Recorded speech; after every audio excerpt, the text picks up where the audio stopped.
অনেক বীর মুক্তিযোদ্ধার নাম এখনো লাল মুক্তি পাতায় কিংবা ভারতীয় তালিকায় অথবা বেসামরিক গেজেটে অন্তর্ভুক্ত করা হয় নাই, অথচ তিনি প্রকৃত বীর মুক্তিযোদ্ধা। তিনি যুদ্ধ করেছেন, তিনি দেশ স্বাধীনতায় অবদান রেখেছেন, কিন্তু তাদের নাম কোথাও নেই। তাহলে তারা কি বীর মুক্তিযোদ্ধা নয়? যারা প্রকৃত বীর মুক্তিযোদ্ধা তারা মুক্তিযুদ্ধের নতুন তালিকায় অন্তর্ভুক্ত হোক, আর যারা ভুয়া মুক্তিযোদ্ধা বা অমুক্তিযোদ্ধা এবং তালিকায় অন্তর্ভুক্ত আছেন তাদের তালিকা থেকে নাম বের করে ভুয়া হিসেবে বা অমুক্তিযোদ্ধা হিসেবে তাকে চিহ্নিত করা হোক। আসসালামু আলাইকুম সম্মানিত দর্শক বন্ধুগণ, আপনাদের প্রত্যেককে অন্তরের অন্তঃস্থল থেকে আন্তরিক শুভেচ্ছা ও অভিনন্দন জানিয়ে আজকে আমরা ভিডিওটি শুরু করছি। আজকের ভিডিওর মূল বিষয় হলো লাল মুক্তি বার্তা। এই লাল মুক্তি বার্তাতেও অসম্ভব রকম ভুল পাওয়া গিয়েছে। তো বন্ধুরা, সেই ভুলগুলো কি কি এবং কারা প্রকৃত বীর মুক্তিযোদ্ধা এবং কারা ভুয়া বা অমুক্তিযোদ্ধা সে সম্পর্কে আমি বিস্তারিত আলোচনা করব। তাই পুরো ভিডিওটি শুরু থেকে শেষ পর্যন্ত দেখার বিশেষ অনুরোধ রইল। আর আমি মোহাম্মদ রবিউল ইসলাম পুরো ভিডিও জুড়ে আপনাদের সঙ্গে রয়েছি। তো বন্ধুরা চলুন এবার আমরা প্রথমেই শুনে নেই লাল মুক্তি বার্তা কি। লাল মুক্তি বার্তা হলো 1971 পরবর্তী সময়ে সংগৃহীত মুক্তিযোদ্ধাদের একটি গুরুত্বপূর্ণ তালিকা বা সংকলন, যেটা পরে সরকারিভাবে রেফারেন্স হিসেবে ব্যবহার করা হয়েছিল। এই লাল মুক্তি বার্তা মূলত বিভিন্ন সেক্টর কমান্ডার, স্থানীয় প্রশাসন এবং মুক্তিযোদ্ধার সংগঠন থেকে নিয়ে তৈরি করা হয়েছিল। তাই এই লাল মুক্তি বার্তা ঐতিহাসিকভাবে গুরুত্বপূর্ণ, কিন্তু চূড়ান্ত যাচাইকৃত ডাটাবেজ না। লাল মুক্তি বার্তা কেন 100% সঠিক নয়, তার জন্য কয়েকটি পয়েন্ট তুলে ধরছি। তো প্রথম পয়েন্টটি হলো তথ্য সংগ্রহ ছিল অসম্পূর্ণ। 1971 সালের মহান স্বাধীনতা যুদ্ধ শেষে দ্রুত তথ্য নেওয়া হয়েছিল এবং অনেক মুক্তিযোদ্ধা তখন যোগাযোগই ছিল না, সে কারণে অনেক আসল মুক্তিযোদ্ধার নাম বাদ পড়ে গিয়েছিল। 2, ভুল ও ডুপ্লিকেট নাম। হাতে লেখা বা ম্যানুয়াল ডাটা এন্ট্রির কারণে অনেক মুক্তিযোদ্ধার নাম ভুল হয়েছিল। একই মুক্তিযোদ্ধার একাধিক নাম বারবার এসেছিল এবং ওই সকল মুক্তিযোদ্ধার পরিচয় ভুলভাবে পাওয়া গিয়েছিল। এই সমস্যাগুলোই লাল মুক্তি বার্তায় পাওয়া গিয়েছে। 3, যাচাই বাছাই অত্যন্ত দুর্বল ছিল।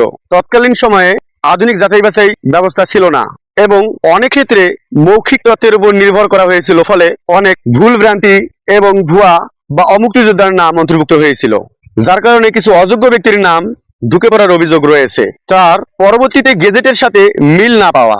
দেখা গেছে কোনো বীর মুক্তিযোদ্ধার নাম লাল মুক্তি বার্তায় আছে, কিন্তু ওই বীর মুক্তিযোদ্ধার নাম বেসামরিক গেজেটে নেই। আবার ওই বীর মুক্তিযোদ্ধার নাম বেসামরিক গেজেটে আছে, কিন্তু ওই বীর মুক্তিযোদ্ধার নাম লাল মুক্তি বার্তায় নেই।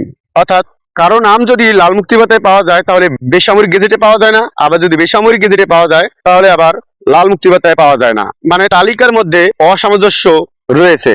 তো বন্ধুরা, তাহলে আপনারা প্রশ্ন করতে পারেন, তাহলে লাল মুক্তি বার্তার কি কোনো গুরুত্ব নেই? হ্যাঁ, অবশ্যই এর গুরুত্ব রয়েছে, একেবারেই ফেলে দেওয়ার মতো নয়। কারণ লাল মুক্তি বার্তা হলো একটি ঐতিহাসিক দলিল, যাচাই বাছাইয়ের অত্যন্ত শক্তিশালী সহায়ক প্রমাণ এবং লাল মুক্তি বার্তা গবেষণার মূল ভিত্তি। কিন্তু লাল মুক্তি বার্তা 100% চূড়ান্ত প্রমাণ না। তো 1971 সালের মহান স্বাধীনতা যুদ্ধের সময় যে সকল ব্যক্তিরা লাল মুক্তি বার্তায় তালিকাভুক্ত হয়ে তারা বুক ফুলিয়ে বলছিল যে আমরা বীর মুক্তিযোদ্ধা, তাদের ধারণাটি সম্পূর্ণ ভুল। কেননা সে সময় সঠিক কোনো তথ্য পাওয়া যায় নাই, বর্তমান সময়ের মতো যাচাই বাছাইয়ের কোনো পদ্ধতি ছিল না এবং বর্তমান সময়ের মতো আধুনিক যোগাযোগ ব্যবস্থাও ছিল না, যার কারণে 1971 সালের মহান স্বাধীনতা যুদ্ধের পর প্রকৃত বীর মুক্তিযোদ্ধা এবং ভুয়া মুক্তিযোদ্ধা খোঁজা এবং খুঁজে তাদের তথ্য পাওয়াটা অত্যন্ত কষ্টের ছিল। তো বন্ধুরা, আপনারা কি মনে করেন যে যাদের নাম লাল মুক্তি বার্তায় আছে তারা সবাই প্রকৃত বীর মুক্তিযোদ্ধা এবং অনেক বীর মুক্তিযোদ্ধার নাম এখনো লাল মুক্তি বার্তায় কিংবা ভারতীয় তালিকায়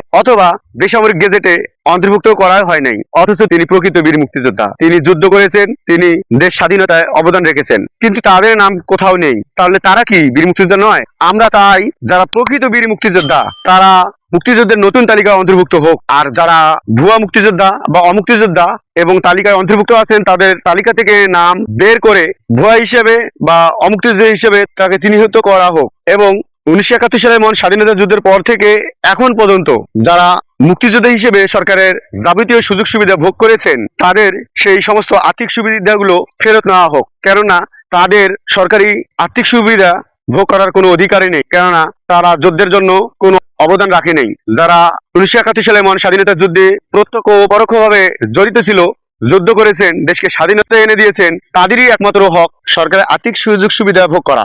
তো বন্ধুরা, আমার কথাগুলো আপনাদেরকে কেমন লেগেছে জানি না, যদি ভালো লাগে তাহলে অবশ্যই কমেন্টে জানিয়ে দেবেন এবং যদি খারাপ লাগে তাও কমেন্টে জানিয়ে দেবেন। তো বন্ধুরা, আর বেশি কথা বাড়াবো না, তো ভিডিওটি আজকে এখানেই শেষ করবো। আপনারা সবাই ভালো থাকবেন, সুস্থ থাকবেন, নিরাপদে থাকবেন। যোদ্ধার যোদ্ধেই বাংলাদেশ। বাংলাদেশ চিরজীবী হোক, বীর মুক্তিযোদ্ধা চিরজীবী হোক।